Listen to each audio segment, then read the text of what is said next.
Pour toi, c'est quoi être un leader? Moi, c'est un terme leadership, j'ai un peu de mal avec, parce que c'est vendu à toutes les sauces.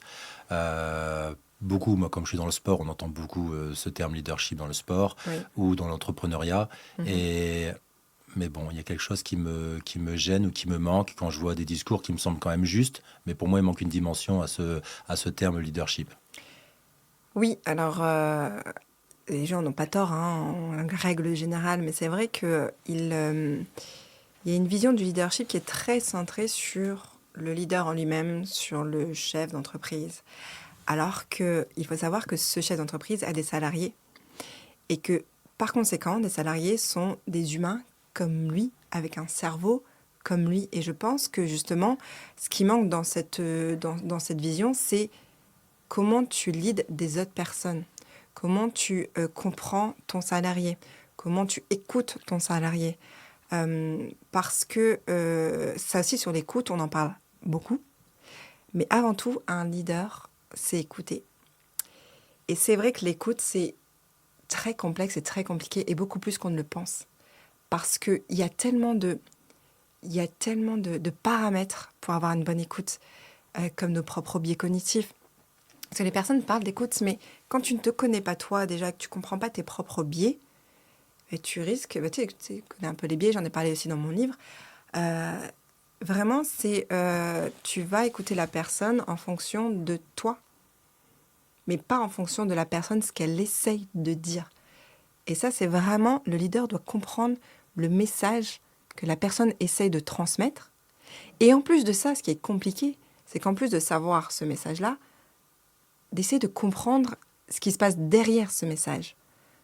Parce que une personne peut venir avec un problème, hein, je ne sais pas, une problématique, euh, et le leader doit essayer donc d'écouter, de comprendre quel est le problème, et peut-être d'aller chercher le véritable problème derrière.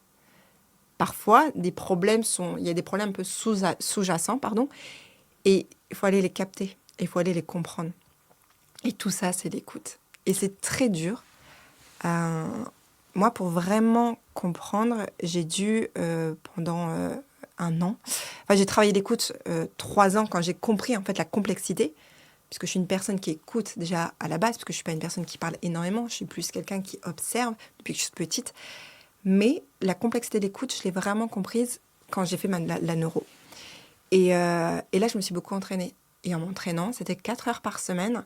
Vous savez, tu sais, il y a des appels, des personnes qui peuvent appeler un numéro de téléphone, qui sont en détresse. SOS Amitié. Voilà, des Ouais. SOS. Voilà. Et moi, j'étais derrière. Ah ouais? Oui, oui. 4 heures par semaine. Incroyable comme expérience. Incroyable. Et là, tu te rends compte que l'écoute est très compliquée. Parce qu'ils arrivent avec leurs problèmes. Donc, tu dois comprendre le problème sans, tu sais, en te mettant toi en extérieur de ce problème. Il ne faut pas que toi, que tu penses comme toi. Il faut vraiment essayer de penser comme la personne, de comprendre ce qu'elle est en train de vivre, sachant que ce qu'elle vit, peut-être que toi, tu n'as pas vécu, tu ne le connais pas forcément, mais justement, on ne te demande pas de comprendre, on te demande d'écouter. D'écouter ce qu'elle essaie de te dire pendant 20 minutes. Et ça, on est tous capables de comprendre le message de l'autre personne. Et c'est très compliqué. Moi, j'encourage les personnes à observer les discussions, observer les débats. Ils vont vite se rendre compte que les gens ne s'écoutent pas. Ils Alors, parlent. je vais donner 3 niveaux d'écoute. Parce Oui. que quand on parle d'écoute, premier niveau, je me tais. Donc, c'est tu te tais, tu laisses parler. Donc, ça, Mhm. c'est pour moi un premier niveau d'écoute. Oui. Deuxième niveau, qui est un peu au-dessus pour moi, c'est on se met à la place de la personne. Mais Mhm. souvent, moi, c'est un peu mon tort, c'est je vais faire ça, je vais me mettre à la place de la personne, mais en restant FX. Donc, ça veut Mhm. dire, je regarde la Oui. situation par les yeux de la personne, Mhm. mais toujours en ayant mon bagage, en étant ce que je suis. Mhm. Voilà. Et après, là, ce que je pense comprendre dans ce que tu dis, c'est qu'en fait, il faut se mettre à la place de la personne, mais avec son vécu, ses faiblesses, ses forces. Oui. Et là, ça devient très compliqué, Oui. non? C'est vraiment voir le monde en fonction des yeux de l'autre personne. Parce que toi, tu es en train de voir le monde de l'autre personne en fonction de tes yeux, de ton expérience. Ah oui, parce que oui, t'as aussi ton stress, t'as aussi, Oui. oui, Est-ce que tu es t'as un ton humain stress, oui, devant non, mais un c'est humain? ça. Oui, Sauf c'est que vrai toi, que tu es le chef. Oui. ouais, mais tu vois que ça marche pas et quelque chose qui va pas assez vite dans ta société, tu as quand même tout ce poids dessus, tu es chef d'entreprise. Oui.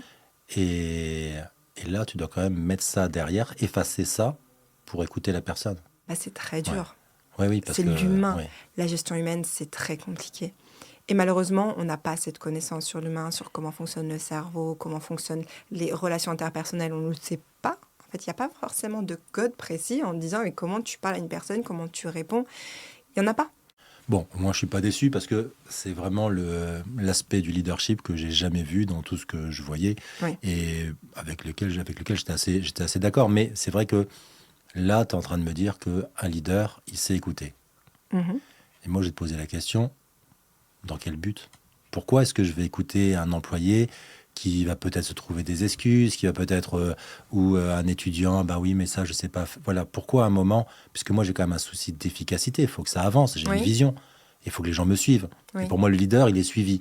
Mhm. Et, mais en quoi l'écoute, ça va aller dans mon sens? En face de toi, tu as un salarié qui... parce que l'humain, il faut savoir que la première chose que veut faire l'humain, c'est l'humain veut bien faire. D'accord, ouais. L'humain veut un rôle. L'humain a envie d'être sur Terre pour faire quelque chose.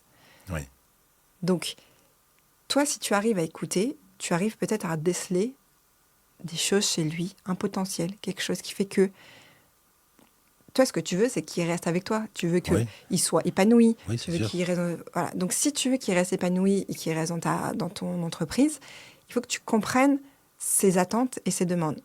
Et pour comprendre ses attentes et ses demandes, il faut vraiment il faut l'écouter. Et quand tu l'écoutes, tu peux déceler un potentiel. Tu dis, ah tiens, ça, je ne l'avais pas vu chez lui. Et comment l'utiliser pour que Ah ton ouais, entreprise fonctionne? Parce que même parfois, le salarié lui-même, inconsciemment, n'est ouais, même ouais. pas conscient de son propre potentiel. Et c'est la Tu peux lui découvrir des compétences qu'il soupçonne peut-être pas.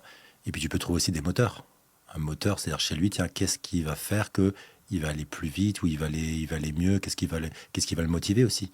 Tu oui, peux l'aider à trouver une motivation, un sens en fait. un Parce que c'est sens, vrai qu'avoir un exactement, c'est ça. salarié qui n'a pas de sens à ce qu'il fait, ça devient compliqué, ça va devenir vite un poids. Mais à un moment, est-ce que ton discours, c'est pas un petit peu un discours de bienveillance, oui voilà, le gentil salarié, le méchant patron, mais allez, le patron maintenant doit être à l'écoute, doit être. Est-ce que voilà, est-ce que l'écoute, c'est pas. Enfin, on a l'impression que c'est que dans un sens, c'est-à-dire c'est le patron qui va écouter le salarié, mais à un moment, le patron aussi, il a besoin d'être écouté, d'avoir un message, parce que oui, il a quand même un gros stress, une grosse pression, et voilà. C'est quoi en fait le rapport entre les deux? Est-ce que ça doit toujours aller du patron vers le salarié, ou est-ce que l'écoute, on peut pas l'instaurer dans l'autre sens? Est-ce que voilà. Dans une entreprise, il n'y a pas que le leader, il n'y a pas que le chef d'entreprise qui doit avoir ses compétences. Les personnes en dessous doivent aussi avoir certaines compétences. C'est pour ça que c'est important de les former pour que eux aussi comprennent comment s'exprimer, comment écouter, qu'est-ce qui devrait changer, qu'est-ce qui devrait, tu sais, c'est une équipe en fait. Ouais. On est ensemble, c'est une équipe. Donc l'écoute, oui, c'est vraiment dans les deux sens. Parce que comme j'ai dit, je ne vois pas un chef d'entreprise, moi, avec un salarié. Je vois vraiment deux personnes humaines, avec un cerveau, avec les mêmes Il y a quand même une mécanismes. personne qui décide. C'est pas on est tous au même niveau, on est tous potes. Non, pas du C'est pas tout. ça. Non, non, non, non, pas du tout. Parce que c'est vrai qu'on va beaucoup dans l'extrême de soit le leader Très cassant. très dur, Ouais. que j'ai déjà vu, Ouais. soit on est potes, on est cool, c'est une famille, c'est Ouais. génial. Non, donc là, on est trop dans l'extrême. Donc c'est D'accord. pas une famille, c'est pas génial. On est dans une entreprise, mais c'est pas non plus le leader, tu sais, qui doit Ouais, marche ou crève. Ouais. Ouais. charismatique et puis qui montre que c'est le leader et que lui Ouais. il est au-dessus de la pyramide et tout le monde est en bas. Non, c'est pas du tout ça. C'est vraiment ce juste milieu. Parce que le leader doit quand même, il a l'entreprise à faire Ben, c'est ça. fonctionner. Ouais. Donc il faut que ce soit clair. Déjà, les règles doivent être claires. Tout Ouais. doit être, tu sais, c'est... Voilà. Tu sais, plus c'est transparent, plus c'est clair, plus les gens comprennent leur rôle, mais mieux l'entreprise va réussir. Puisque le problème, c'est que si tu vas dans l'extrême, dans trop la bienveillance, la sympathie, tu vas tomber dans la sympathie, tu t'arrives au boulot, c'est bon, je suis chez maman, je suis chez, enfin, non, Ouais. ça ne fonctionne pas. tu es au travail. Donc en fait, il faut vraiment trouver ce juste milieu de je suis pas le patron dur, mais je suis un patron qui écoute et je suis un patron aussi qui sait mettre des règles et qui sait expliquer, voilà, ton rôle, mon rôle, tant que c'est clair. Et puis l'écoute amène l'écoute. C'est-à-dire qu'une fois que tu as laissé ton salarié, entre guillemets, vider son sac, dire ses problèmes ou dire ce qu'il a sur le cœur, n'importe quoi, après, il est beaucoup plus ouvert à écouter tes consignes, même tes reproches ou tes remontrances que tu peux avoir à lui faire. Oui, oui, oui. Parce qu'à un moment, il faut dire les choses aussi. Si ça va pas, il faut Mm. le dire. Oui, non, c'est ça, oui, il faut dire. Mais c'est ça, c'est la transparence. Mais l'écoute prépare l'écoute. L'écoute, oui, prépare l'écoute. Et l'écoute, c'est pas... j'ai dit, c'est pas tomber dans la sympathie. C'est vraiment pas ça, l'écoute. C'est l'écoute, c'est comprendre ce que l'autre personne essaie de te dire. Et c'est pas aller c'est pas aller dans le sens de la personne. Ouais. C'est pas ça. Parce qu'à un moment donné, oui, t'es chef d'entreprise, ça va pas, il faut le dire.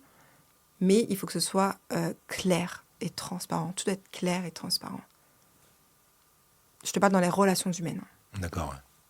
C'est comme dans la vie de tous les jours. Les relations, pour que ça fonctionne, faut être clair. Quand tu es en couple, le non ne veut pas dire oui, le oui ne veut pas dire non. Oui, oui, c'est clair.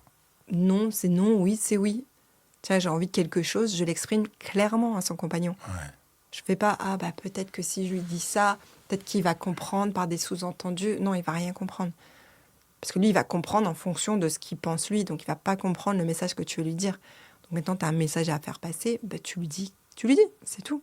Quand ça va pas, il n'y a pas de mal à dire à son compagnon, écoute, là, je suis pas disposée, ça va pas.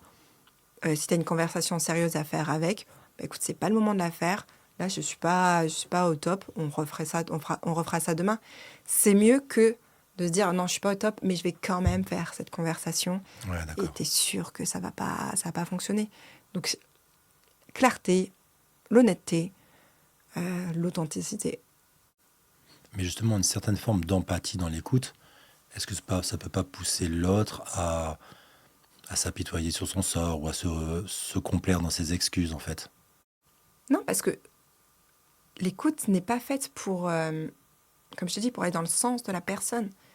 L'écoute, elle est faite pour comprendre ce qu'il essaye de dire, comprendre le message qu'il est en train de dire. Et Ouais, maintenant, ça c'est super important, en fait. non, mais L'écoute, c'est de pas aller dans le sens. non. Parce que la personne qui se sent écoutée, elle va se sentir presque excusée. Ah oui, non, c'est pas ça du Ah oui, tout. non, mais Non, l'écoute, c'est de pas aller dans le sens. non. Parce que la personne qui se sent écoutée, elle va se sentir presque excusée. Ah oui, non, c'est pas ça du Ah oui, tout. non, mais là, j'ai des difficultés en ce moment, c'est compliqué chez moi, voilà. Et ça pourrait servir d'échappatoire, en fait, mais toi, non. À très bien vite. À très bien vite. Je me suis dit, waouh, donc ça, c'est Canada.